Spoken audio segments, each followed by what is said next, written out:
अगर तुम भी 10th में जा रहे हो और कहो कि 10th को कैसे स्टार्ट करूँ, तो ये वीडियो तुम्हारे लिए है और वीडियो का एंड तक जरूर देखना, बिकॉज इस वीडियो में तुम्हें मैं पूरा का पूरा रोड मैप बताने वाली हूँ कि कैसे पढ़ाई करनी है from April to Feb. Start तुम्हें बताऊंगी कौन से बैच लेना है, कौन सा यूट्यूब चैनल देखना है, एंड क्या मैंने बैच लिया था या फिर लेना चाहिए। तो इस वीडियो में सारे डाउट क्लियर हो जाएंगे, तो वीडियो का एंड तक। तो स्टार्ट करते हैं अपने रोड मैप को। देखो मैं यहाँ पे पिक्चर डाल दूंगी सामने। तो सबसे पहले फेज 1 है जिसको मैंने लिखा है अप्रैल टू जून। इसमें तुम्हें सिर्फ एनसीईआरटी पढ़नी है, इसके अलावा कोई भी एक्स्ट्रा बुक नहीं लगानी। बिकॉज सबसे बड़ी मिस्टेक ये होती है कि ये मत सोचना कि स्टार्टिंग में क्वेश्चन बैंक ये नहीं। सिर्फ क्या करना है, जस्ट सिंपल सा फॉर्मूला रखो, लेक्चर देखो, लेक्चर किसका देखना बता दूंगी आगे, एंड लेक्चर देखो, देन उसके बाद एनसीईआरटी पढ़ो और उसके बैक एक्सरसाइज के क्वेश्चन कर लो। दैट्स इट, इतना कर लोगे बहुत है, हर सब्जेक्ट के लिए बता रही हूँ, इनफ। इसके बाद जो फेज नंबर 2 जो जुलाई से सितंबर तक है, इसमें तुम्हें अपने सिलेबस कंप्लीशन पे ध्यान देना है, क्योंकि अप्रैल टू जून में तुम्हें बस अपना बेसिक फाउंडेशन बनाना है, तो थोड़ा अपना बना लेना। एंड उसके बाद सिलेबस कंप्लीशन तुम्हें ध्यान देना है इस पर, ठीक है।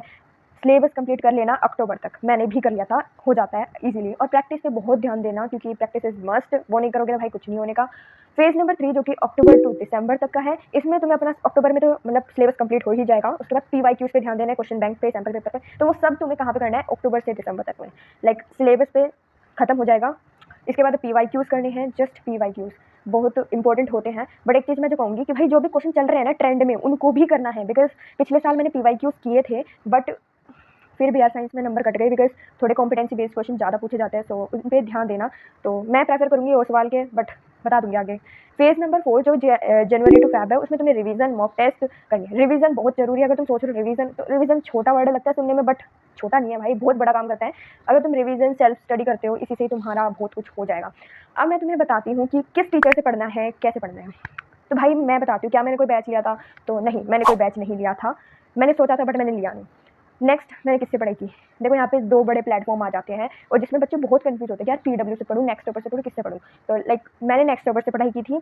बाय द वे तुम्हें जिस टीचर से अच्छे से समझ में आ रहा है उसी से ही पढ़ाई करना, ठीक है। अब मैं तुम्हें बताती हूँ, अब मैं 12th में आ चुकी हूँ और मैंने पीडब्ल्यू का बैच लिया है। तो ऐसा नहीं है कि भाई मैं अगर बचपन से मतलब 10th में नेक्स्ट टॉपर से पढ़ी थी, तो मैं जरूरी है कि 11th 12th भी नेक्स्ट टॉपर से करूँ। अगर मुझे समझ में आ रहा है तो मैं कर लूँगी, मुझे जिससे समझ में आ रहा है मैं उससे करूँगी, बस दैट्स इट। अपना इतना रखो माइंड सेट कि इस टीचर से ज़्यादा अच्छे से समझ में आ रहा है, उसी से ही कर लो बस।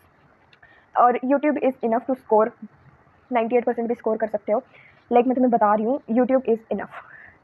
तुम्हें मतलब कोई भी बैच परचेज करने की जरूरत नहीं है, लेकिन अगर तुम डिस्ट्रैक्ट होते हो तो कर सकते हो बैच परचेज। ऑल्सो अगर ऑनलाइन नहीं सूटेबल है, फ़ोन नहीं मिलता है, तो अब बात करते हैं डेली रूटीन की। बहुत ज़रूरी है कि तुम्हें डेली पढ़ाई कैसे करनी है। तो यहाँ पे मैं शो कर देती हूँ। सबसे पहले यहाँ पे तुम्हें 2 से 4 घंटे की पढ़ाई इनफ होती है। मैं ये नहीं कह रही हूँ 10-10 12 घंटे पढ़ो क्योंकि तुम्हारे बोर्ड्स हैं, नहीं। अभी स्टार्टिंग है तो हल्का रख सकते हो, बट इतना भी हल्का नहीं रखना। सबसे पहले 1 घंटा तुम्हें मैथ करना है, लेकिन वो बात नहीं है लेक्चर को मैथ, ये मत बोलना कि भाई मैंने मैथ कर ली, लेक्चर देख लिया मैथ हो गई, नहीं। साइंस का लेक्चर देख लिया, साइंस पढ़ ली, नहीं।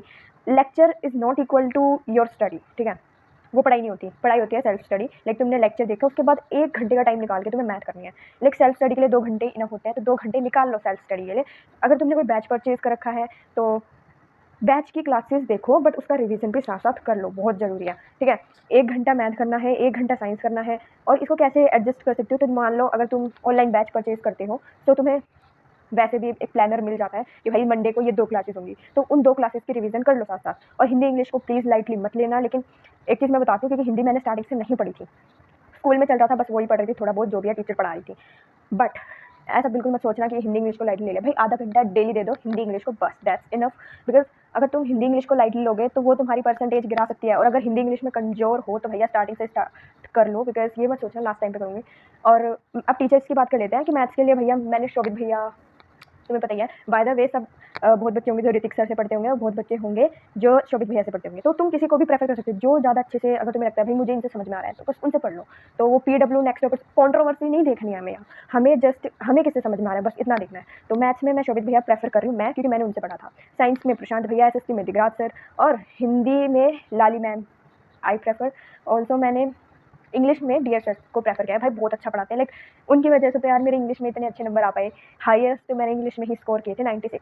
एंड मैं सच्ची बता रही हूँ, मेरी इंग्लिश इतनी अच्छी नहीं है, बट डीएस सर की वजह से अच्छी हो गई। तो मैं तुम्हें बता रही हूँ, वो लास्ट टाइम पे आके पूरा प्लान 5 टाइम रिवीजन प्लान बनाते हैं, बताते हैं, तो वो तुम फॉलो कर लेना, दैट्स इट। ज़्यादा टेंशन लेने वाली बात नहीं है, मैंने टीचर बता दिया है, शोभित भैया, प्रशांत भैया, दिगराज सर और डीएस सर, लाली मैम, बस इसके बाद बात करते हैं नोट्स कैसे बनाने हैं। तो देखो भाई, लेक्चर के साथ नोट्स बनाने हैं या कैसे नोट्स बनाने हैं। लेक्चर के साथ नोट्स बना सकते हो, बुक के साइड में लिख दो short points. Short notes starting से बना के चलना बहुत इंपॉर्टेंट है। और नोट्स का मतलब ये नहीं होता कि तुम सजा सजा के लिख रहे हो, जस्ट तुम्हें समझ में आ रहा है, दैट्स इट, तुम्हें समझ में आनी चाहिए। दूसरी बात, अपने नोट्स में कीवर्ड्स का इस्तेमाल करो जो तुम एग्जाम में यूज़ करोगे। तो अगर तुम उन कीवर्ड्स को बार बार पढ़ोगे तो एग्जाम में डायरेक्टली यूज़ कर लेना, और जब तुम एग्जाम में यूज़ करोगे तो ऑब्वियसली अच्छे मार्क्स मिल जाएंगे।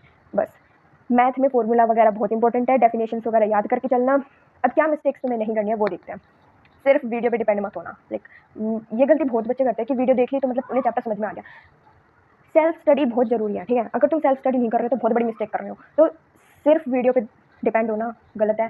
सेल्फ स्टडी भी करो, वीडियो देखो, सेल्फ स्टडी करो। बस एनसीईआरटी इग्नोर करना मत करना, इग्नोर कहीं तुम यहाँ भाग रहे हो वहाँ भाग रहे हो, नहीं, एनसीईआरटी भी पढ़ो बैठ के, क्योंकि बहुत ज़रूरी है। बहुत अजीब अजीब कॉम्पिटेंसी बेस्ड क्वेश्चन आ रहे हैं तो भाई फिर पेपर हार्ड लगता है, तो ये मत करना। एनसीईआरटी स्टार्टिंग से पढ़ो, डेली थोड़ा थोड़ा पढ़ो, बट डेली पढ़ो। उसके बाद भाई फ़ोन को कंट्रोल कर लो। वो मुझसे भी नहीं हो पाता है, लेकिन यार ट्राई करेंगे, ठीक है। मेरी भी 12th में बोर्ड्स है तो ट्राई क्या यार, करना ही है बंद फ़ोन। कंपैरिजन मत करो, बहुत बड़ी मिस्टेक करते हैं। इससे कंपेयर कर रहे हैं, किसी स्टडी ब्लॉगर को देख रहे हैं, उससे कंपेयर कर रहे हैं खुद को, नहीं ये मत करना, ठीक है। जस्ट खुद का कंपैरिजन करो, बस ये चीज़ पता होनी चाहिए। क्योंकि 10th तक मैं भी बहुत कंपेयर करती थी। मत करो यार, फालतू चीज़ है, दूसरों से अपने आप को कंपेयर करो, नहीं। बस अपने आप को डेली बेटर बनाओ, खुद से कंपेयर करो, दैट्स इट, ठीक है। कि 9th में इतनी परसेंटेज आई, उससे ज़्यादा बनानी है नेक्स्ट क्लास में, बस इतना टारगेट रखो। खुद से कंपटीशन करो, दूसरों से मत करो, क्योंकि तुम दोनों का लेवल सेम थोड़ी है भाई।